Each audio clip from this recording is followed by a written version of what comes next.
to the regional STEMI program is access through the back door of an ambulance. It's a very simple two-part message that myself and my peers at the other emergency medical services that look after this area want you to take away from this today.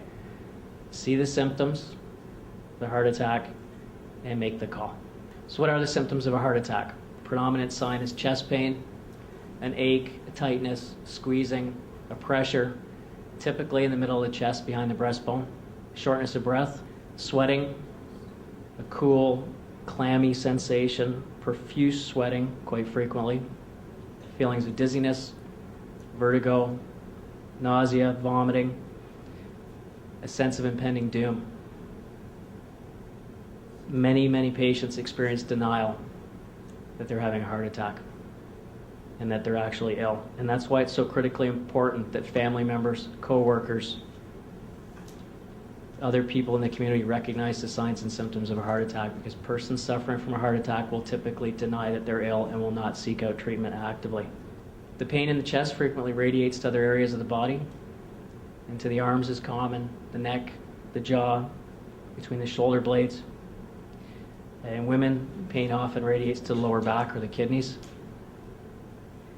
Some people complain of pain in joints, the wrists, the knees.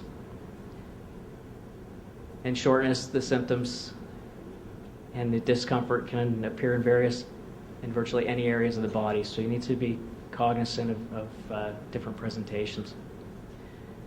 Women often do not experience the traditional pain in the center of the chest. Again, pain between the shoulder blades or the lower back, frequently seen in females. There's no real textbook presentation or heart attack symptoms in men or women. There's several much less common symptoms that I haven't mentioned on this list.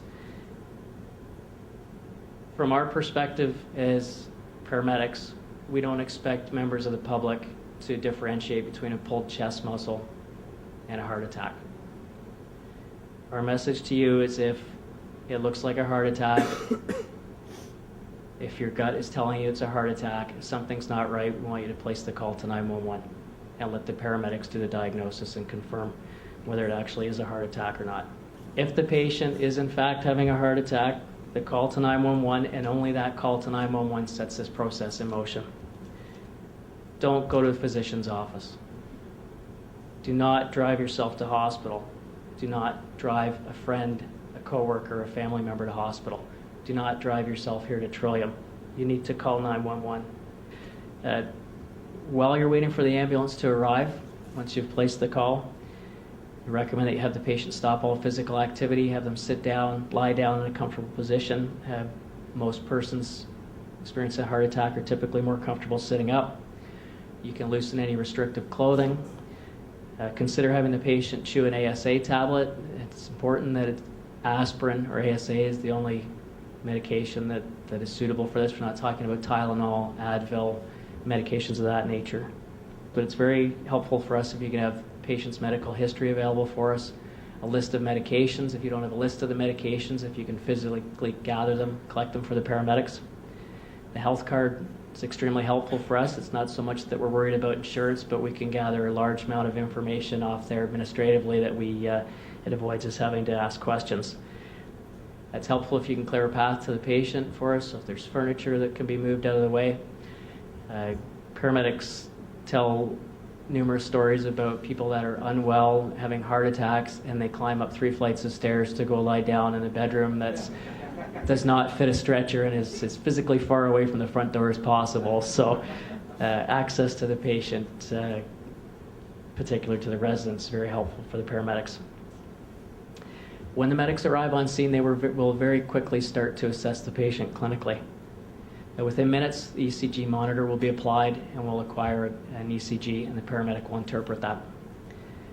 Based on the clinical presentation, the interpretation of the ECG, and other findings, the paramedic will make a decision about whether the patient meets the criteria for transport to the regional cardiac program here at Trillium. The next step is to consult with the on-call interventional cardiologist. Once that's been done, the patient's transported immediately to Trillium. And again, our objective is to arrive here within 60 minutes from the time that we physically make contact with the patient, and that leaves 30 minutes for the staff here at Trillium to restore blood flow. The best way to improve STEMI program here in Halton Peel is to activate 911 as early as possible for persons suffering from a heart attack. That's the only way we can get them into the STEMI program and get them here to the Regional Cardiac Centre for definitive treatment. Currently, depending on which study you look at, between 1/3 and 50% of heart attack patients transport themselves to hospital. And there's significant numbers of persons that can be significantly impacted by calling 911 and activating emergency services in a timely manner. Thank you very much for your time tonight. I appreciate the opportunity to speak to you all.